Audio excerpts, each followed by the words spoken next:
বাংলাদেশের স্বাধীন জনগণ কি চায়? তারা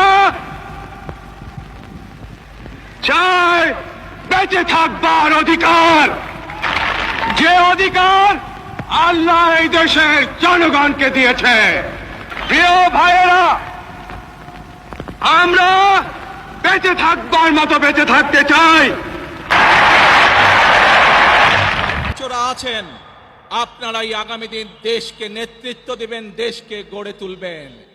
এই দায়িত্ব তরুণ প্রজন্মের সদস্যদেরকে আজ গ্রহণ করতে হবে, যাতে করে এই দেশকে আমরা সুন্দরভাবে গড়ে তুলতে পারি।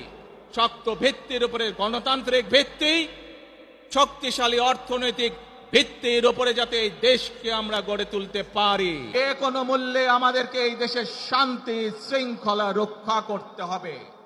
যে কোনো উস্কানির মুখে আমাদেরকে ধীর শান্ত থাকতে হবে। প্রিয় ভাই বোনেরা, আমরা দেশের শান্তি চাই, আমরা দেশের শান্তি চাই, আমরা দেশের শান্তি চাই।